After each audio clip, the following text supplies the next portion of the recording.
We're finally getting back into the book of Mark again, in the Bible study setting anyway. I did actually spend a message, took time for a message actually from the earlier part of Mark chapter 12 and the questions that we find there. And so you can check that one out in a regular sermon called Questions. And then we are getting to the latter part of Mark chapter 12. And I want to focus on what to me anyway is a little bit of maybe a feel-good story. And that is simply I guess the reason it's feel-good to me is because I like the stories where the unexpected person is commended. The person who maybe they have sort of a lowly job and then they're especially honored for that. I like those types of things that just kind of make you feel like it's worthwhile. And the story here at the very end of Mark chapter 12, directly following the passage, or very closely following where we had focused on the questions, now we have the story where Jesus is in the temple or near the temple, right there where the treasury was, and they were seeing how people would throw their money into the offering box. And many that were rich, verse 41 tells us many that were rich cast in much. But then it tells us about a poor widow, a lady who didn't have much. And she came by and also she put some offering into the box. And it's called here 2 mites, which make a farthing. Very insignificant as far as paying the bills. But Jesus commented. It doesn't even tell us that Jesus actually said anything to her. She may have never even known that he had really noticed or taught a lesson from this. But he called his disciples unto him. In verse 43 he says, Verily I say unto you that this poor widow hath cast more in than all they which have cast into the treasury. For all they did cast in of their abundance, but she, of her want, did cast in all that she had, even all her living. Now, I don't know a lot about the details of this. I don't know what her position was. I don't know her circumstance.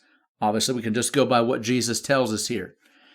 But when we start recognizing that God takes notice of even at least to what other people would see as insignificant things, but he sees the sacrifice. And I guess that's what I want us to get this week, is I want us to recognize that when we sacrifice for God, whether it seems like a sacrifice to anyone else, whether anybody appreciates it or not, when we are sacrificing for his glory and not necessarily even worried about being commended for it or whether anybody notices, but we simply do the right thing for the right reason, God sees that. And he knows every word spoken. He knows every prayer prayed. He knows all about the details of our lives that, in so many cases may seem almost overlooked. I just lately, I was looking at a sort of a documentary of a missions trip, and I happened to notice there was a man on the street. I assume he was preaching. I don't really know for sure, but he appeared to be.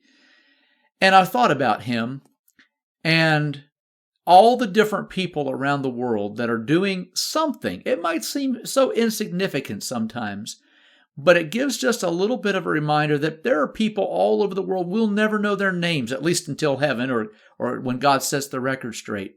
We may not know their names. They may seem insignificant. Maybe they didn't have much education, but they're trying to do something for God. And when we think about that, and even maybe sometimes the little thing that we can try to do, whether anybody else notices or not, God notices. And it's important to him. And though he may not be here in the flesh teaching a lesson from it in our case, you can see right here that God knew about it. Jesus called it to their attention, and he said, she has given more than all those that have piled on the funds. And there's another example, I guess, too. We've been away a lot, and so maybe that's one reason. Not giving excuses really, but one reason maybe why we haven't had Bible study quite as often lately. But even at camp meetings, so once in a while they'll maybe give out a card, and you can write down what you'd be willing to give to try to support the camp meeting or whatever work it may be. Sometimes there are other opportunities to give as well. And what's really touching is when maybe it's a child and they give $5 or $10. Oh, sure, it's great. You have to be able to have the 1,000 or sometimes maybe even somebody could give 10,000. But it's really special when you know that somebody gave when they don't really have much to give. And it starts to get me a little choked up once in a while whenever I realize how people have given, people have done, people have contributed in various ways in just maybe a sacrificial way that nobody may take special note of, but they're special in God's sight. And so today I'd just like to encourage you, don't give up in doing the little things. Just that thing that God calls you to do. Maybe it's just simply being in your place, on time, speaking a word of kindness, giving a smile. Who knows what that is? But God sees those things. And I suppose we've probably even covered that already in this study in Mark. But for today, I want to just call our attention to this lady who gave all that she had. And even though everybody else may have sort of, they can't diminish the gift. Obviously, God's the one who puts the value on it. But in their own minds, at least, they would have diminished what she could do. But what a wonderful thing when God comes through and says, I see that. I know what you're doing. And he gives honor. And one day, I believe he will. Just to take a moment there for that. I believe one day he's going to set the record straight. And those things that seem so insignificant to everybody else will be special in God's sight. And so today, just keep doing what you're doing. If you're trying to please God, if you're trying to do your best to do something for his glory, then just keep right on doing it and know that he sees.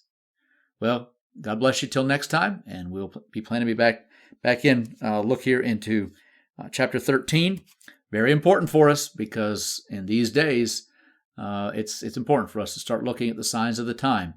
We're in a tumultuous day right now, but God's still in control.